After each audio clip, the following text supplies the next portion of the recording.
This is everything a real estate agent needs to know about the short sale process and how to make money listing short sales. The short sale process is a mystery to many real estate agents, but what they don't realize is exactly how much money is in it if you understand the process and can work on both the listing side and the buying side. So today what I'm going to do is I'm going to break down exactly what the process is, step by step, how it flows, who the people are that will ultimately do short sales, how you get in touch with them, and how you can most importantly make money as a realtor listing or selling them.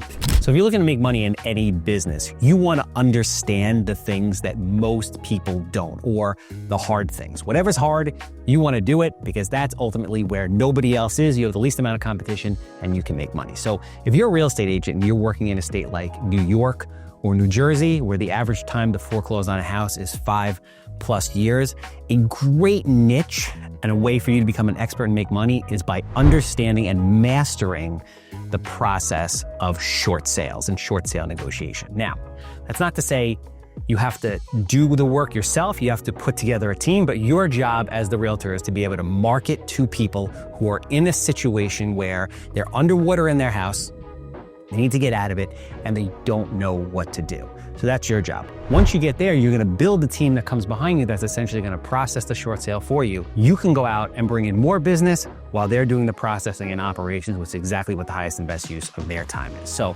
what I want to explain today is the short sale process in general. Let's start with what a short sale is. Very, very simple.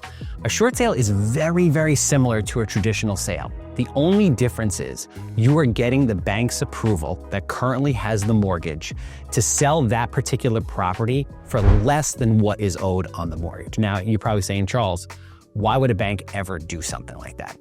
And it's very simple, and it's for any number of reasons. When a bank has a mortgage that's non-performing, they are literally spending money every single month. So on top of the fact that they are not getting paid, they then have to pay the taxes. They then have to pay the insurance. They then have to upkeep the property. There's then also risk of the property deteriorating, somebody breaking in, somebody getting hurt. And on top of that, they have to hold more reserves, which means they're not allowed to lend as much money to people because when they have bad debt like that, they have to have more reserves. The federal government mandates that they hold more reserves. So that hurts them because ultimately the way banks make money is to lend money. Everybody knows that. So that's reason number one. They want to get that off their books as fast as possible so they stop the bleeding. 2, non-performing mortgages are sold in the market. Now, it's a big business for a lot of investors. So somebody would, let's say, purchase a non-performing mortgage that is worth $400,000, and maybe they buy it at a discount for $300,000. And they're trying to make the spread. So every day that ticks on, they're paying taxes, they're paying interest, they're paying all these costs that maybe the house falls apart, maybe they have to put a roof on it, maybe it starts leaking, maybe somebody breaks in. So what they want to do is move it as fast as possible to make a spread. So if somebody will pay them $350 or $320 or $380,000, they are happy to do a short sale, facilitate that, and make the difference because, like I said before, they only paid $300,000. So that's why short sales occur, okay? What is the difference between a traditional sale and a short sale? Again, we just discussed it. The only difference is you're asking the bank for approval. So essentially, the bank is going to tell you what they are willing to take for the property, all right? So what is the process? Let's get into it. Let's say as a real estate agent, you have somebody approach you and they say, I'm looking to sell my house. You put together a CMA like you normally do, you go over, you view the house, and they tell you during the process that they had been behind on the mortgage for the last 3 or 4 years. You look at their statement, and the statement says that they currently owe $600,000. You know from your research in the area that the property is only worth $500,000. So what are you gonna do? You have a client that owes $600,000 and is behind on the mortgage 3 or 4 years, and you have a property that's worth $500,000 that no one is gonna pay $600,000 for. So that's where the short sale comes in. That's the perfect scenario. And people get into these situations for any number of reasons. They could be out of work, medical issues, anything can happen, and it happens at great scale across the country. in every single market. So the first thing you do is you would list the property traditionally. So you would sign up your documents, you would list it on MLS, and you would just identify it as a short sale, and you would put a dollar amount on there, whatever you feel the property is worth. Now remember, the bank is ultimately going to decide what they're willing to take, but it's a jumping off point. So it goes on the market, you start marketing it, doing open houses exactly the way you would market a traditional house. In the comments, you are going to say that the sale of the property is subject to the approval of the bank, and everyone's gonna know that. During that process, you start getting the short sale moving. You start communications with the bank. Now, typically, I don't recommend that real estate agents engage in this process. I recommend that you either have a short sale service, there are experts that do this, and there are also law firms that do this as well. Some charge a fee, others get paid directly from the bank. Some will take a percentage of the commission. It really depends, but there's great people that do both. The most important thing is that you work with somebody who is knowledgeable in the space and really, really knows the process, understands the servicers and everything involved in getting it to the finish line, because it is a bit complicated if you don't do it every single day. So the first thing that'll happen is you'll get a third-party authorization, the person that's negotiating. And the third-party authorization is signed by the seller, and essentially what that does is that gives the person the permission to speak to the bank about the seller's loan. No bank will discuss someone's loan with a third party without third-party authorization. Once that's on file, the bank will give you a list of documents that they need fill out and documents that they need returned to them. So it's very basic, kind of check the box type of stuff. They're curious, they want to see tax returns, they want to see bank statements, they want to understand income, they want to understand if you're eligible for a loan modification, why the short sale is happening, what the ultimate hardship is.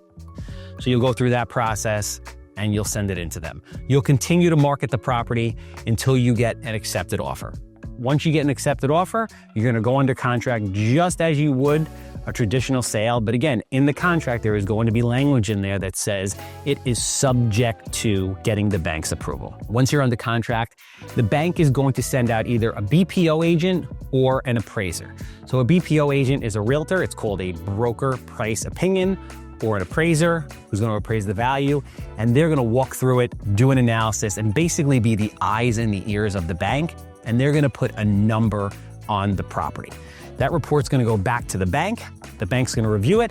Sometimes they take it at face value. Sometimes they do an internal desk review and they have an appraiser or a value expert in the office, and they will ultimately come back to you and say, this is what we're looking for. If the numbers match, or if their number is a little bit lower than the accepted offer, then you move right to closing like any other traditional sale. If their number is higher than the accepted offer, you enter into something called a value dispute. So essentially what a value dispute is you are providing certain documentation and your opinion as to why you feel that the bank is wrong in regards to the value.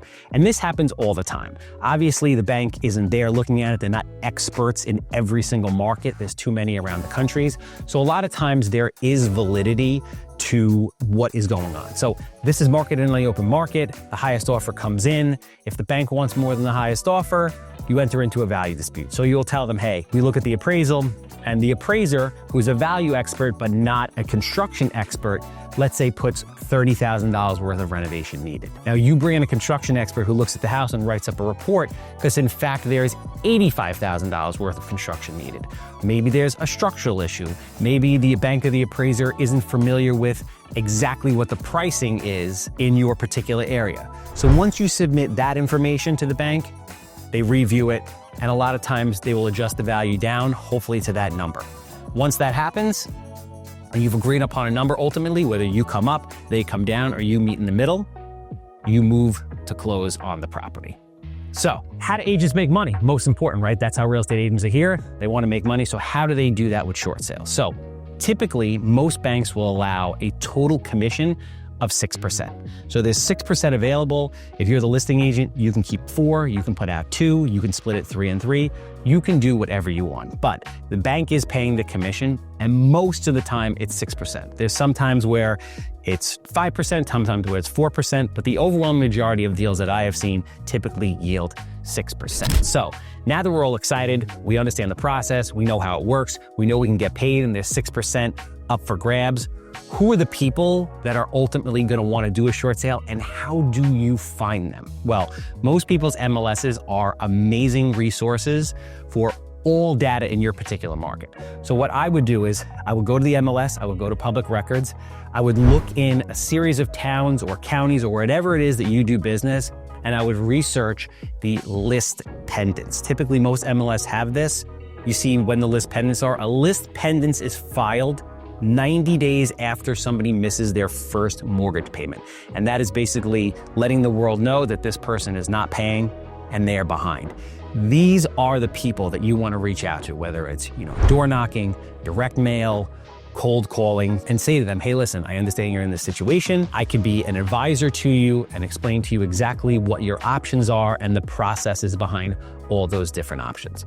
You can also position yourself on social media or through vlogs or written articles or anything on being a short sale expert. Once you've watched this video and you dive in depth and you understand the process behind doing a short sale, it's very easy for you to put content out there, have people recognize you as somebody who's in the industry, who understands and can satisfy this need, and people will ultimately get referred to you and come directly to you. So again, not a lot of agents that I've met really truly understand this process. It's a great niche. Especially now, it's very difficult to get business. The volume isn't great. So if you're an agent who's looking to increase the amount of volume that they're doing, master a niche, the short sale is an absolute must. Learn the process, get educated, and go out there and do more deals. So if you like this video, I'd always like to see a comment, love to see a like, love to see a follow. We'll see you on the next one.